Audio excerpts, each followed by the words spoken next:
ஆஸ்திரேலியாவுக்கு போனாருங்க. தோழர் லெனினுக்கு தெரியும் நினைக்கிறேன். இவர் பிரதமர் இருக்கிறத விட சுற்றுலாத்துறை அமைச்சராக இருந்திருக்கலாம். இவர் போகாத நாடே இல்லைங்க. தினமும் மேப்பில் உட்காந்து பாப்பார் போல இருக்கு.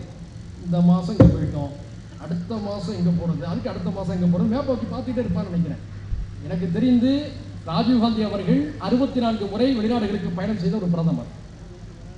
ஆனால் மோடி அளவுக்கு யாருமே பெரும்பாலும் ஊரில் இருக்கிறதே கம்மி. ஏன்னா நாடாளுமன்றத்துக்கு வராத ஒரு பிரதமரை எல்லாம் நாம் பெற்றிருக்கின்றோம். இந்திய பிரதமர்களிலேயே நாடாளுமன்றத்துக்கு குறைவாக வருகை தந்த ஒரே பிரதமர் நரேந்திர மோடி. இவர் நாடாளுமன்றத்துக்கு வருவாராம், பிரதமருடைய அறையில் உட்கார்ந்து இருப்பாராம், அவையில வந்து விவாதத்தில் கலந்துக்க மாட்டாராம். விவாதத்துக்கு கலந்து கொண்டால் கேள்விகளுக்கு பதில் சொல்ல வேண்டும் என்ற அச்சம் அவரை ஆட்டி வைத்திருக்கிறது. அடிப்படையில் ஜனநாயக தன்மைகளை மறுக்கக்கூடியவர்கள் தான் இத்தகைய பண்புகள் இருக்கு, குணங்கள் இருக்கு. அதனால்தான் G20 மாநாட்டுக்கு அமெரிக்காவுடைய அதிபர் ஜோ பைடன் வந்தார். இவர் தான் பத்திரிகையாளர்களை சந்திக்காத பிரதமர். தெரியுமில்ல, இந்தியாவிலேயே பத்திரிகையாளர்களை சந்திக்காத ஒரே பிரதமர் இவர் தான்.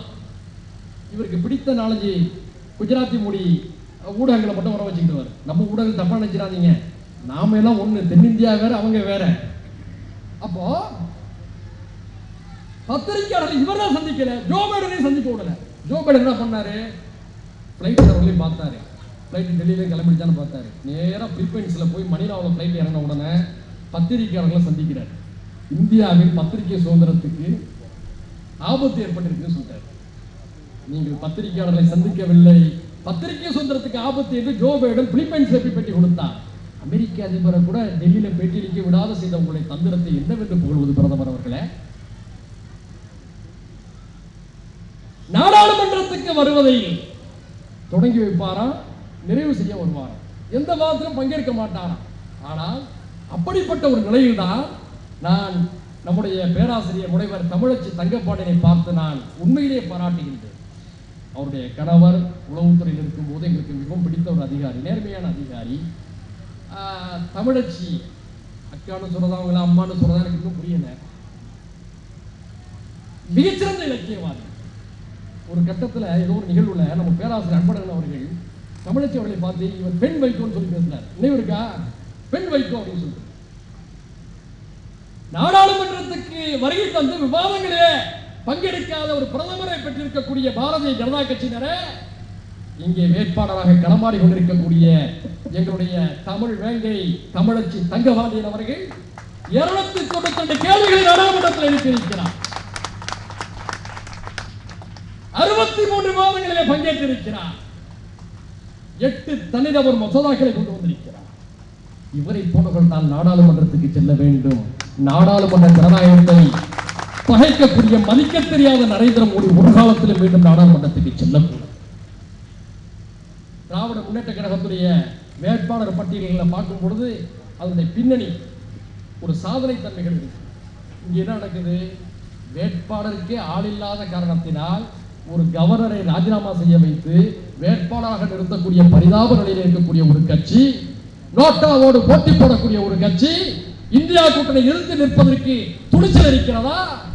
திராவிட முன்னேற்ற கழகத்துடைய தத்துவம் சார்ந்த கேள்விகளுக்கு பதில் சொல்லக்கூடிய திராணி உங்களுக்கு இருக்கிறதா? இங்கு தமிழிசையும் இருக்கிறார், தமிழச்சியும் இருக்கிறார்.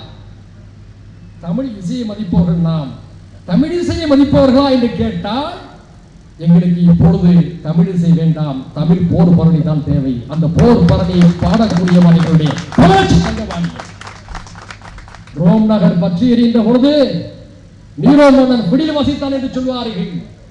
அதே போன்றுதான் நாடு பற்றி எரிந்து கொண்டிருக்கின்ற பொழுது எங்களுக்கு தமிழிசை வேண்டாம், தமிழச்சி தான் வேண்டும். தமிழர்களுடைய இனமான உணர்வை நாடாளுமன்றத்தில் எதிரொலிக்கக்கூடிய தமிழச்சி தான் எங்களுக்கு வேண்டும். அந்த தமிழச்சிக்கு வாக்கு கேட்டதால் நாங்கள் திரண்டடிக்கின்றோம். இந்த தேர்தலில் தளபதி அண்ணன் ஸ்டாலின் அவர்கள் தமிழ்நாடு எங்கும் சூறாவளி பரப்புரை மேற்கொண்டு வருகிறார். ஒவ்வொரு பரப்புரையிலும் அவர் எடுத்து வைக்கக்கூடிய ஆணித்தரமான வாதங்களுக்கு பதில் சொல்ல முடியாத நிலையில் தான் எதிரணி இருந்து கொண்டிருக்கிறது. நீங்கள் கேட்கலாம், இந்த தேர்தல் காலத்தில் எத்தனை இடங்களில் நம்முடைய அணி தமிழ்நாட்டிலே ஜெயிக்கும் என்று சொல்லி 39 இடங்களிலும் ஏற்கனவே நாம் ஜெயித்து விட்டோம். வாக்கு வித்தியாசம் என்ன என்பதைத்தான் களத்திலே நாம் வேகமாக ஓடி ஓடி உடைத்து நிரூபித்துக் கொண்டிருக்கின்றோம். யதார்த்தமான நிலையெல்லாம் இது மிகைப்படுத்தி பேசுறதா நினைக்க வேண்டாம். இன்றைய நிலையில் தேனியில் போன முறை ஏற்பட்ட சறுக்கல் இந்த முறை மாபெரும் வெற்றியாக மாறப்போகிறது. புதுச்சேரியும் சேர்த்தால் நம்முடைய முதல்வர் தளபதி அண்ணன் ஸ்டாலின் அவர்கள் ஜூன் 4ஆம் தேதி 40 பற்களோடு சிரிக்கப் போகிறார். இந்தியா கூட்டணி ஒரு மாபெரும் வெற்றியை பெற்று இந்தியாவுடைய ஜனநாயகத்தை மீட்கப் போகிறது, இந்தியாவுடைய பண்பாட்டை மீட்கப் போகிறது, இந்தியாவுடைய கலாச்சாரத்தை மீட்கப் போகிறது, இந்தியாவுடைய ஒருமைப்பாட்டை மீட்கப் போகிறது.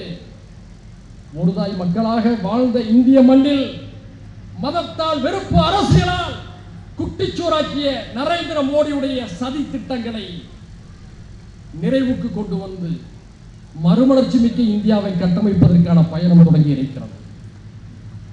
இந்துக்களும் முஸ்லிம்களும் சீக்கியர்களும் பௌத்தர்களும் கிறிஸ்தவர்களும் தலித்துகளும் பழங்குடியின மக்களும் மாமான் மச்சான்களாக அண்ணன் தம்பிகளாக வாழ்ந்த காலம் இருந்ததே, அந்த பொற்காலத்தை நாசமாக்கிய படுபாதகர் கூட்டத்துக்கு ஜனநாயக ரீதியாக நாம் பதிலடி கொடுக்க வேண்டும். 1992 டிசம்பர் 6ஆம் நாள் பாபர் மசூதி இடிக்கப்படுவதற்கு முன்பு வரை எந்த மத வேறுபாடாவது இந்தியாவில் இருந்ததுண்டா? ஒருவர் மீது ஒருவர் கொள்ளக்கூடிய அவநம்பிக்கைகள் இந்தியாவில் இருந்ததுண்டா? ரத யாத்திரை என்ற பெயரிலே நீங்கள் நடத்திய ரத்த யாத்திரைகள் தானே இந்தியாவுடைய வரலாற்றை துயரமான திசையை நோக்கி தள்ளிவிட்டது. நீங்கள் ரத்த யாத்திரையை நடத்தினீர்கள், ராகுல் காந்தி ஒற்றுமை யாத்திரை நடத்தி இந்தியாவை இணைத்திருக்கிறார், நம்பிக்கையை ஊட்டியிருக்கிறார்.